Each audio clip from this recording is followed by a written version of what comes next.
I knew something was off the moment my key refused to turn. It was a bitter Monday morning in late January, the kind where the cold just clings to your skin and doesn't let go. I'd just come back from Mercy Hill Hospital, still wearing the same jeans from 2 days ago, still dragging the overnight bag I packed when Noah collapsed. The flowers I held, roses and lilies from his coworkers, had wilted in the backseat overnight, petals browned and sagging. My eyes were swollen, my lips cracked from crying more than sleeping. Just 12 hours earlier I watched my husband take his last breath in the cardiac unit. I wasn't ready for the silence waiting inside our house, but I definitely wasn't ready for what I saw instead. When I stepped onto the porch and pushed my key into the lock, it stuck. I pulled it out and tried again. Nothing. My chest tightened. I reached for the spare hidden behind the loose stone near the steps, but that didn't work either. It was like the house had erased me, or worse, shut me out on purpose. That's when I noticed the curtains. The white linen ones I'd sewn myself were gone, replaced with thick velvet drapes in a loud floral pattern I'd never seen before. My stomach sank. I leaned in closer, squinting through the gap between the curtain and the wall, trying to see past the glare. The living room was filled with boxes, stacked high, taking up every bit of space that used to be clean and open. A pink velvet pillow sat on my reading chair. One of my teacups rested on the coffee table, wedding china Noah and I saved for years to buy. Then I saw her. Margaret, my mother-in-law, in a navy cardigan, sitting comfortably and sipping tea with a smile that sent a chill through my spine. Across from her, tossing blankets into a wicker basket like she owned the place, was Hannah, Noah's younger sister. They were laughing. Laughing like I didn't exist. Like Noah hadn't died the night before. I knocked. Nothing. I knocked again, harder this time. My fist shook, my throat burned. Finally, the door cracked open and Margaret stood there, calm and stiff like she'd been rehearsing for this day. "Emily," she said, her head tilting just slightly. "Didn't expect you back so soon." My voice was shaking. "Why won't my key work?" She leaned against the doorframe, arms crossed, not an ounce of sympathy on her face. "Because, sweetheart, you don't live here anymore." I blinked, stunned. "What?" She didn't flinch. "Noah paid for this house. My son. Not you. No prenup, no kids, and you didn't contribute much. It's time this house came back to his real family." For a moment I thought it was just the weather making me cold. But it wasn't, it was her. "I'm his wife," I whispered. "We bought this place together. I refinanced it when his business went under." She rolled her eyes and waved me off. "Oh please. You played house while he actually worked. Now that he's gone, your time's up." Just then Hannah stepped into view holding 2 of my serving platters. "You left the side door unlocked when you rushed to the hospital," she said with a smirk. "We figured you wouldn't mind." My knees buckled. I let out a laugh. Not because it was funny, but because I couldn't believe this was real. That kind of laugh that happens when everything inside you starts to crack. Margaret narrowed her eyes. "What's so funny?" I wiped a tear off my cheek, though honestly I wasn't even sure it came from sadness anymore. They were unpacking pillows and sipping tea in a house they thought they'd claimed, but I looked Margaret square in the eye and said slowly, "You really have no idea what you've just walked into." For a split second her smile slipped, just the tiniest crack, and that was all I needed. I turned and walked straight back to my car. My house keys were worthless now, but I had something better, something she didn't even know existed. And by the time I was finished, Margaret would wish she'd never touched a single dish in my kitchen. Almost exactly 2 years earlier, I'd been sitting on that same porch, knees pulled to my chest, watching Noah rake his hands through his hair in pure frustration. It was January then too, only colder, darker. His startup had just gone under. The bank froze his business accounts. His credit was ruined. I still remember the way he wouldn't meet my eyes when he finally said it. "They might take the house, Emily." Noah wasn't the kind of man who crumbled easily, but that day I saw something in him fracture. That very house, now the one Margaret claimed belonged to the real family, was slipping through our fingers. So the next morning, without saying a word to him, I got dressed, drove to Ridgewood Credit Union, and started refinancing the mortgage in my name. I used the savings I'd quietly built up since leaving my job as an interior designer 10 years earlier. I didn't tell Noah. I didn't tell my parents. And I sure as hell didn't tell Margaret. She would have waved it around like proof that he wasn't man enough. It took weeks to finalize. I picked up freelance work to help with payments. Noah never asked where the mortgage notices were going. He was too busy trying to recover both in body and spirit. Meanwhile, I kept the house running, tightened leaky faucets, stretched our grocery budget, painted the hallway walls by hand. I kept us afloat with my silence. Margaret had no clue. She only came around for the holidays, never stayed long. She hated the South, claimed Charleston was too muggy, too slow, too sentimental. I'd hear her voice bouncing off the guest room walls. Noah, you were meant for more than this. This floral wallpaper and street musicians. And Noah would just give me that weary smile in bed and whisper, "She doesn't know how to be still." I never wanted to fight her. Not then, not now. I just wanted time to grieve, in the one place that still smelled like him. Instead, she had the locks changed. I sat in my car outside the house for what felt like hours, letting the January cold seep through my coat. I didn't cry. I couldn't. It was like my body didn't even know where to put the shock. How do you process being a widow and being homeless on the same day? Eventually, I drove to a rundown roadside motel off Highway 21. The room stank of bleach, mildew, and something harsh and chemical I couldn't name. I used Noah's emergency credit card, still miraculously active, and paid for 3 nights. I sat on the edge of the bed just staring at the bag I'd packed. No clothes, only hospital paperwork, a book I never opened, and my phone with the last voicemail he left me. He'd called the night before his heart gave out. I listened to it once, then again, and after that I turned off my phone. I didn't sleep that night. I couldn't stop picturing Margaret sitting in my favorite chair, and Hannah using my dishes, walking through my hallway like she'd always belonged. They didn't even wait for his body to go cold before claiming what wasn't theirs. The next morning, Tuesday, I woke up to the sound of church bells. The ones from St. Luke's down the road, ringing out like they always did every hour. I sat up slowly, tried to smooth the tangles from my hair, and stared up at that cracked motel ceiling. My fingers were sore from clutching the sheets.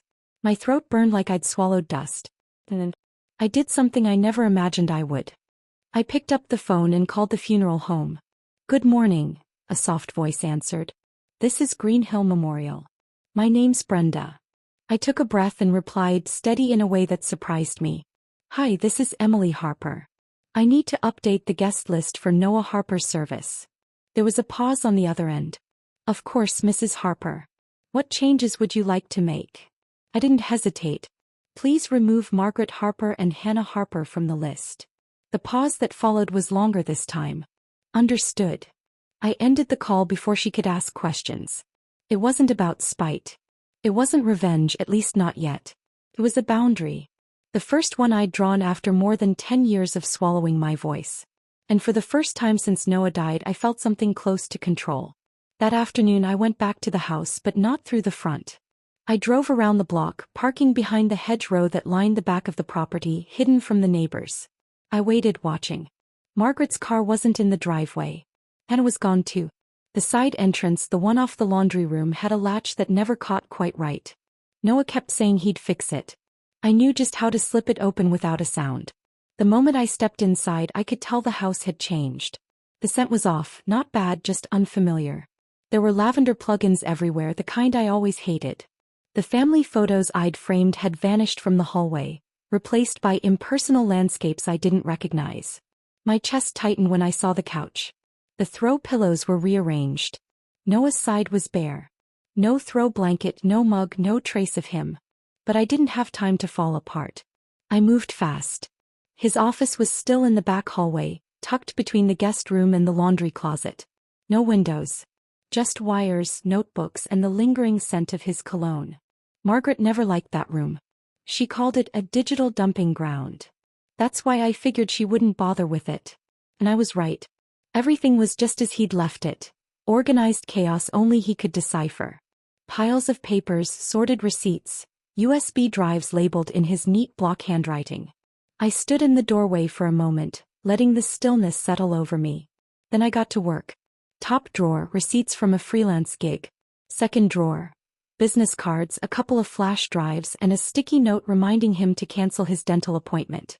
I kept digging, not even sure what I was hoping to find. Maybe a memory, maybe something more.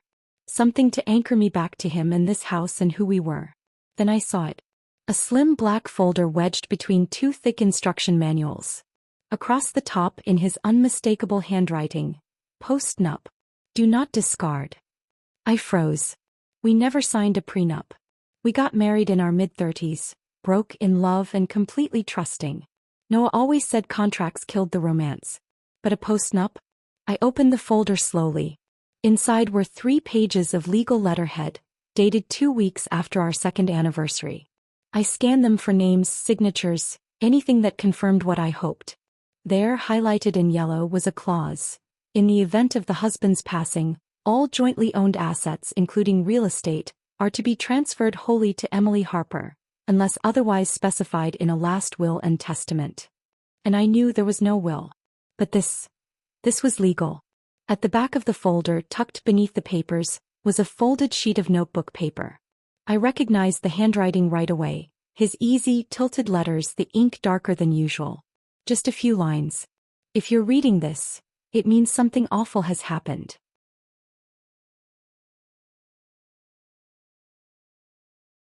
If Mom tries anything, show this to your lawyer. You know how she is. Keep this safe, Em. That's what Noah had written.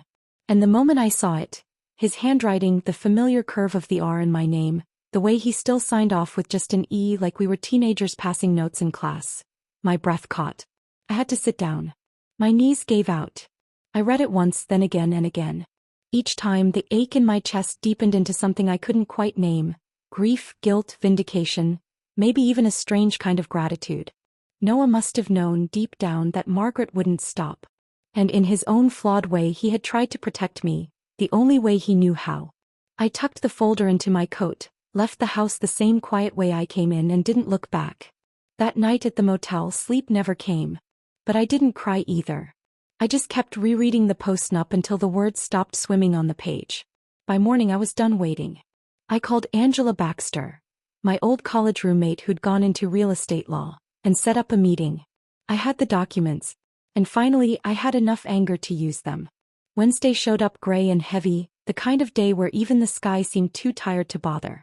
I'd just come back from meeting Angela, who, after years without contact, wrapped me in a hug so real it almost cracked something open in me. She didn't ask how I was. She just looked me in the eye and said, "We're going to fix this, okay?" I was halfway through a bowl of instant soup back in the motel kitchenette when I heard it. 3 sharp knocks at the door, too quick, too firm, like they belonged to someone who thought they had authority. I pulled back the curtain just a sliver. There she was, Margaret, dressed in all black like a villain from daytime TV. Next to her stood a tall man in a gray suit, clipboard in hand, wedding band gleaming, jaw sharp enough to cut glass. I didn't open the door. Instead, I zipped my coat up to my chin, grabbed the folder and stepped outside. The wind cut sideways through the parking lot, catching Margaret's scarf and flinging it behind her. "Emily," she said, her voice all sugary frost. "This is Mr. Langley, our family attorney. We're here to discuss the next steps with the house." I repeated her words, keeping my tone flat. Next steps. Like this was a casual meeting and not the aftermath of a funeral home ambush. She kept going as if rehearsed. Since Noah left no formal will, his estate is subject to probate division. As his mother and sister, we have rights under next of kin statutes. "I'm his wife," I said. "The only legal spouse." Mr. Langley shifted uncomfortably and cleared his throat. "What Mrs. Harper means to say is that without a clear testamentary directive, probate law permits—" "I'm so glad you're both here," I interrupted, steady and cold. "Saves me a trip to your office." I held up the black folder. Margaret's expression wobbled. "This," I said, "is a notarized postnuptial agreement. Signed 3 years ago. 2 witnesses. Legal letterhead. It transfers all shared assets to me, his spouse, upon his death." The air went quiet. Mr. Langley reached forward. "May I review that document?" "No," I replied immediately, tucking it back under my arm. "You'll get a copy through official channels. I've already retained counsel." I saw something in Margaret's face crack. "You're bluffing," she snapped. "Am I?" I stepped back toward the door, slow and calm. "Because if I am, you should feel safe heading back to your car to celebrate. But if I'm not, then you've broken into property you don't own, removed personal belongings that weren't yours, and now you're standing here trespassing." Mr. Langley subtly shifted away from her. Margaret stared at me, her voice low and bitter. You don't get to win this time, Emily. Her voice dropped, the venom right beneath the surface. You were never part of this family. You stole my son from us. I tilted my head just slightly. He wasn't a trophy, I said. He was a man. And I didn't steal him. You pushed him away the minute he stopped playing by your rules. I didn't wait for her response. I turned around, walked back toward the motel and locked the door behind me. From the window, I watched them linger, just for a second, before Margaret turned on her heel and climbed into the passenger seat like a queen leaving a battlefield. The lawyer followed her, flustered and silent. They didn't come back. That night, I sat on the edge of the bed and opened Noah's letter again. I ran my fingers over the familiar ink, wondering if he'd known, if he ever imagined just how fast she'd turn on me, how ruthless she'd be. Maybe he did. Maybe that's why he left it. I couldn't sleep. The adrenaline made rest impossible. My hands wouldn't stop twitching. My breathing came in sharp little bursts. But something had changed in me. I wasn't reacting anymore. I was planning. And this time the next move would be mine. By Friday morning, it felt like the motel room had soaked up every ounce of my grief. The air was stale with cold coffee and unopened mail. I sat at the wobbly table trying to get my mind back on funeral details. Music, eulogy, seating chart, when I noticed the envelope. No stamp, no return address, just slid under the door sometime during the night. I stared at it for a long moment before picking it up. Inside was a cleanly typed document on official letterhead. Camden County Probate Court. The ink was fresh. My name was there in bold at the top. Emily Harper, respondent. My heart kicked up. To whom it may concern. The letter went on to explain that a petition had been filed by Mrs. Margaret Harper, mother of the late Noah Harper, contesting the legality of the postnuptial agreement and the transfer of property. She claimed undue influence, emotional coercion and mental instability on Noah's part in the months leading up to his death. I stopped reading.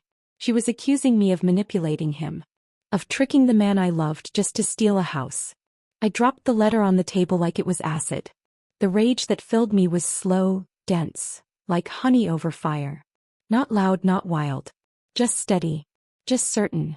I picked up the phone and called Angela. I figured you'd call, she said before I even spoke. She's saying I coerced him, I said flatly. That I forced him to sign the postnup. Angela's voice didn't waver. That's typical.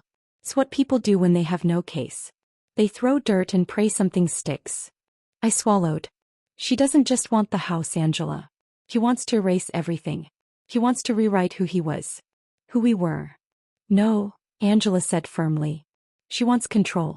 That's all this ever was. It's not about money.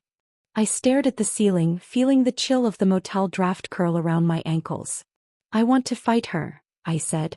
Not just hold the line. I want her broken. There was a pause on the other end. Then Angela's tone sharpened, steel wrapped in silk. Good. But we do it smart. You don't talk to her. You don't respond. You let me build the case, one piece at a time. We ended the call. I stared at the court letter a while longer, then folded it neatly, slid it back into the envelope and tucked it deep into my suitcase. That afternoon I got a text from a number I hadn't seen in over a year. It was James Harding, Noah's old business partner. Hey Emily. I don't want to get involved, but Margaret reached out. She wanted to know about Noah's mental state during the last few months. Asked if I had emails, medical records, anything suggesting confusion or memory loss. I didn't reply. But then James mentioned one investor meeting, said, "Remember that day?" He came back pretty out of it. I just stared at the screen until it dimmed and went black. Of course I remembered. It was about 3 months before he died. Noah had come home from a client pitch looking pale and shaken. He told me he couldn't remember where he parked or the name of the guy he'd just spent 2 hours with. He blamed it on stress, lack of sleep, too much caffeine. I let it go. But Margaret must have heard about it too. She was building a narrative, quietly, carefully. If she could convince a court that Noah hadn't been of sound mind, even without direct proof, she could undermine everything.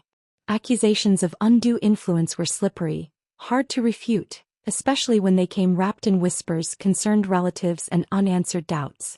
That's when I remembered something Noah had said offhand one night after dinner. "I've got an appointment at St. Michael's next week. Just neurology stuff. Probably nothing." I hadn't gone with him. He told me not to worry. I shot up from the bed, threw open my suitcase, grabbed the folder of documents and dumped it out across the mattress. I tore through everything: bills, mortgage statements, birthday cards, even a reminder from his dentist. Then, hidden inside a pile of unopened mail from 3 months ago, I found it. A sealed envelope from St. Michael's Neurology Clinic. My fingers trembled as I opened it. Dear Mr. Harper, following your recent cognitive assessment, we are pleased to inform you that your results fall within the normal range. No signs of early cognitive decline were detected. I read it once, then twice, then a third time. And finally I exhaled, for the first time in days. He was okay. And now I had proof. By Monday morning, exactly 1 week after Noah's death, 5 days since Margaret filed her petition, 72 hours since I found that letter, I was standing on the steps of the Montgomery Street courthouse. It was cold for spring. The benches inside were steel, the marble floors echoed with footsteps and quiet murmurs, paper shuffling, shoes clicking, low voices carrying tension. Angela was waiting for me at the top of the stairs. Her hair was pulled tight into a bun, folder in hand, her eyes focused. You ready? She asked softly. I am, I told her. And I meant it. For the first time since the hospital, I felt solid.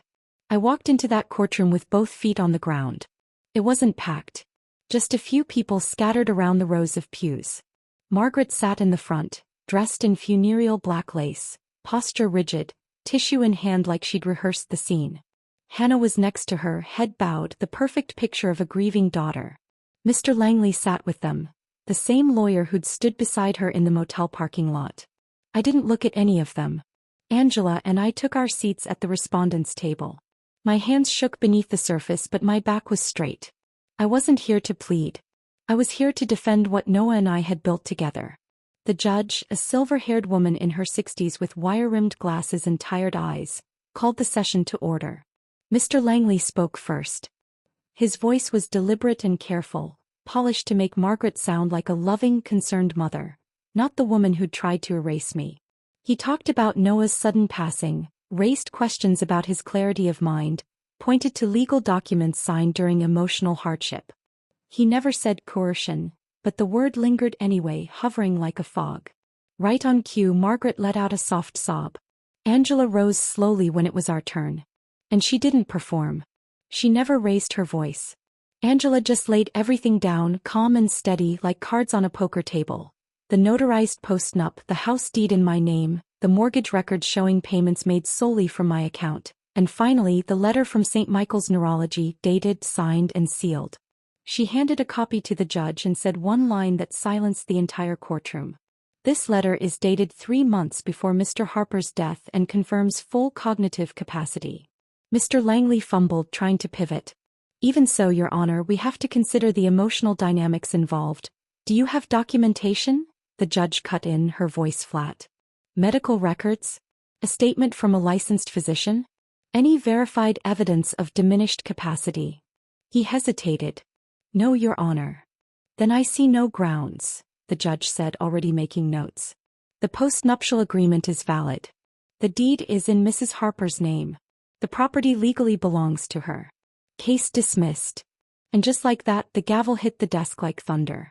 I didn't smile. I didn't cry. I just breathed, slow, quiet, and deep, the kind of breath you don't realize you've been holding until it finally escapes your lungs. Outside, the spring sky was impossibly blue, birds chirping from the oak trees like it was any other Tuesday. I hadn't expected her to follow me, but she did.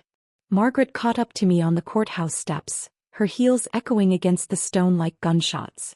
You may have won the house, she said, her voice brittle as glass, but you'll never erase me. I'm his mother. I turned slowly. You already erased yourself, I said. She blinked. What? You erased yourself the moment you tried to rewrite who he was. When you broke into our home.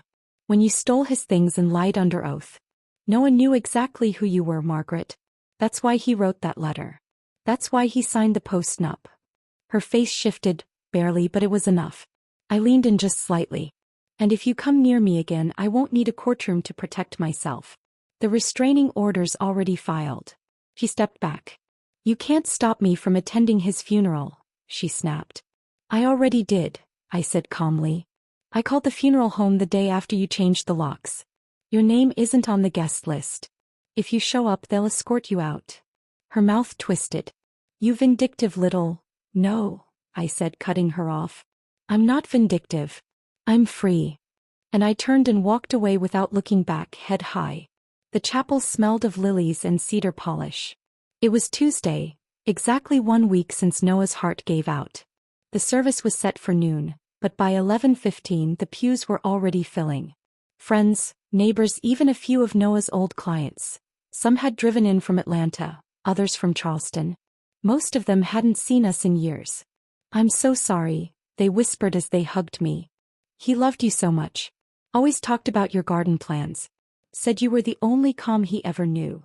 I nodded, smiled gently, swallowing every word I couldn't afford to say. Angela arrived just before 11:30 and took a seat up front. Not as my attorney today, but as my friend. She didn't say anything. She didn't need to.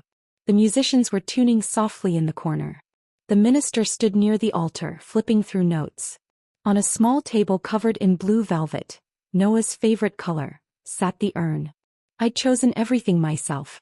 And then I saw them. 2 silhouettes slipped into the back row, quiet and nearly invisible unless you were looking. But I was.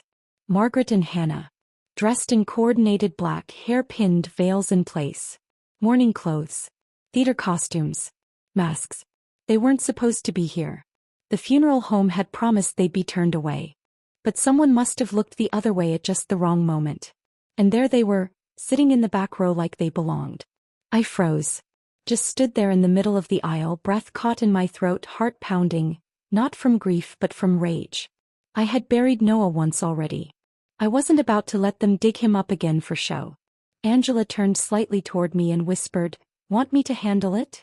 I shook my head. "No. I'll do it." I walked slowly down the aisle, each step echoing through the chapel like a warning. Heads turned. The music stopped. Even the minister stepped aside, like he knew something sacred was shifting in the room. When I reached the back, Margaret looked up at me with a tight, practiced smile. Hannah kept her eyes on the floor. "You're not supposed to be here," I said quietly. Margaret didn't flinch. "We're not leaving," she said, voice low and proud. "I gave birth to him." "Then you should have honored what he asked," I said. "I'm his mother," she snapped. "And I'm his wife," I answered, calm as glass. "The only one he chose." She lifted her chin, trying to hold her ground. "You can't stop me from mourning my son." "This isn't mourning," I said. "It's performance." She blinked. "I'll walk out right now," I added, "and I'll take the minister with me. We'll finish the service in a park, in a parking lot, even around a kitchen table. I don't care. But you don't get to sit here and pretend you didn't try to erase him. You don't get to wear his death like a badge for dignity you never earned." For a moment, everything froze. Then Hannah broke the silence. "Mom," she said softly, still not looking up. "Let's go." Margaret turned to her, stunned. "We're not wanted here," Hannah added, standing. "Let's stop pretending." And just like that she walked out. Margaret followed. No fight. No scene. Just 2 pairs of heels clicking down the aisle and the soft sound of the chapel door closing behind them. When I turned back to the front, the whole room seemed to exhale at once. I walked back down the aisle, slowly, deliberately. The music picked up again. The minister gave me a quiet nod. And with my hands steady, I stood in front of Noah's urn and said goodbye. Not surrounded by liars. Not interrupted by venom. But wrapped in stillness, in honesty, and in the love of the people who actually knew who he was. And for the first time since he died, I felt peace. The next morning, the house was silent. Not the comforting kind of quiet, but the kind that waits, heavy and still, like it's watching you fall apart. I stood at the kitchen sink in one of Noah's old sweatshirts, holding a chipped mug I hadn't touched in over an hour. The coffee inside had gone cold. Outside the window, the garden was nothing but bare soil, turned, waiting, maybe even ready. If I could just keep going. I turned around slowly, half expecting to see him sitting at the table, legs kicked up, humming something off-key like he always did. But the chair was empty. The mug was his. The silence belonged to me. I had made it through court, through the funeral, but I was still holding my breath, waiting for the next strike. So when I looked out the front window and saw Margaret's car parked across the street, I wasn't surprised. It was early, Barely past 7. The engine was off. The windows cracked halfway. A thin curl of cigarette smoke drifted up into the air. She didn't get out. Didn't knock. Just sat there, hands on the steering wheel, staring ahead. I didn't move. Didn't call Angela. Didn't take a photo. I just picked up my mug, stepped out onto the porch barefoot, hair unbrushed, and stood there calm, looking straight at her. We locked eyes. She flicked the cigarette out the window. The engine rumbled to life. And then she drove off. No threats. No words. Just silence. But I knew it wasn't surrender. It was retreat. A reminder. Her way of saying, I still exist. I went back inside, locked the door, and let out a slow breath. That night I didn't sleep, not out of fear anymore, but because something deeper kept me awake. My body still felt like it was bracing for a crash, even though the impact had already come and gone. For 3 days she didn't come back.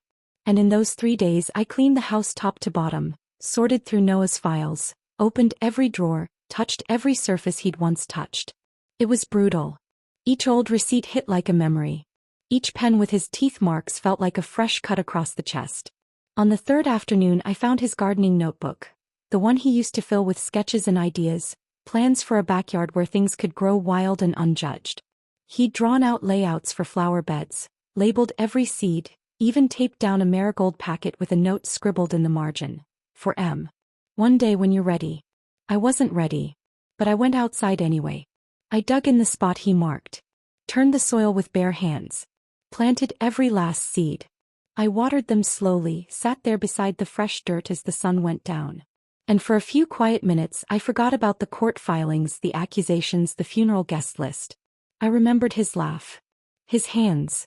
That ridiculous gardening hat he loved. When I came back to the front door that night there was an envelope waiting.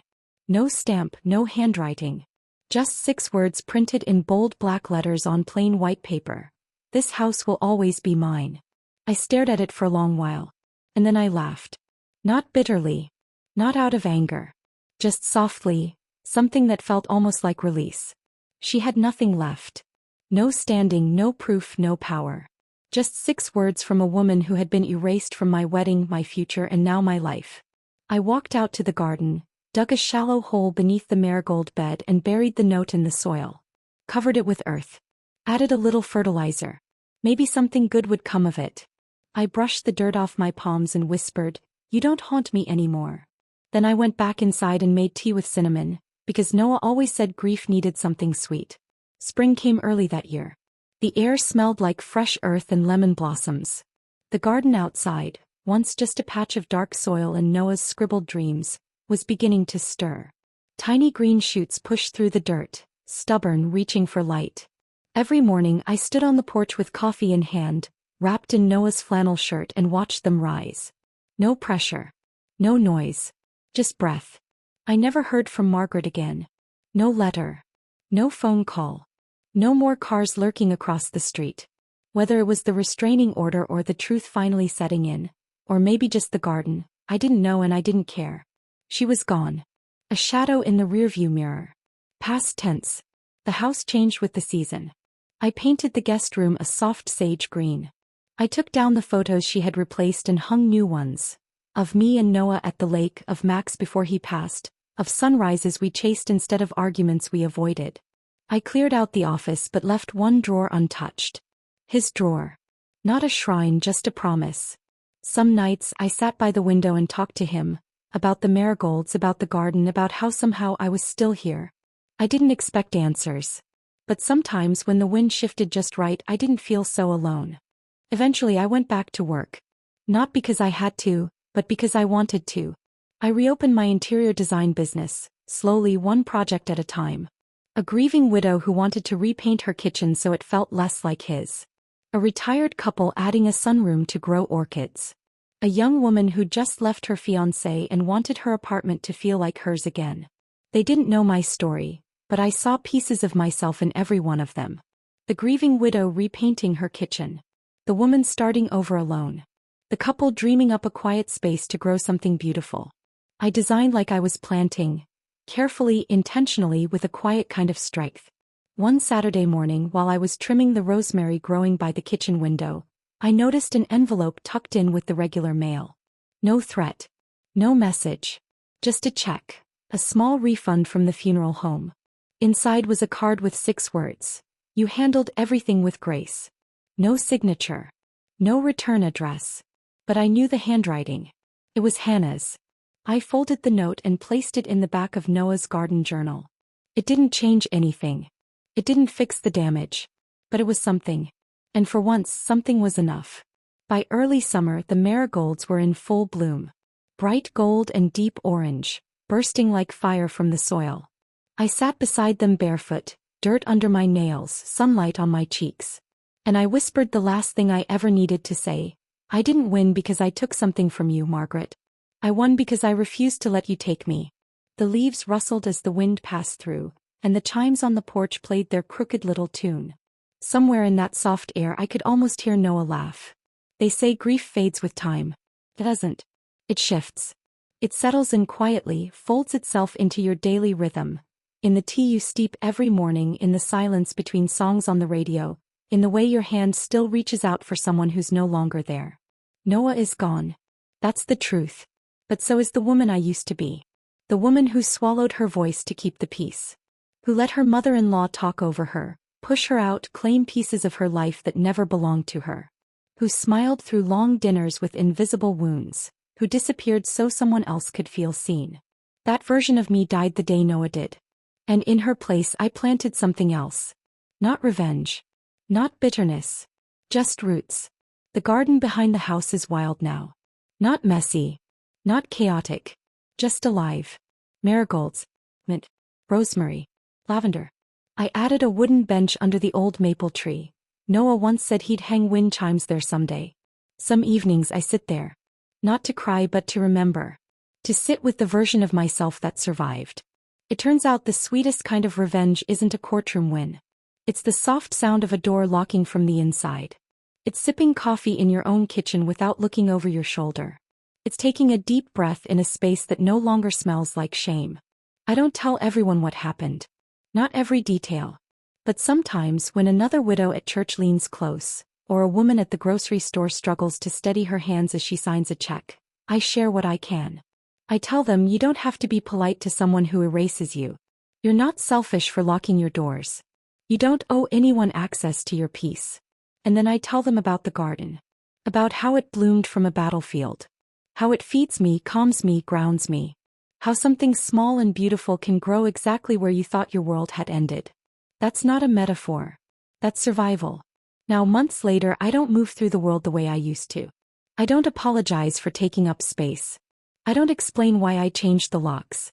I don't flinch when I pass that stretch of road where her car used to sit silent and watching. Because she's not waiting anymore. She lost. And I'm not angry. I'm just done. This house is mine. This life is mine. This voice, this calm, steady, stubborn voice, is finally mine. And I will never hand it over again. Bye-bye.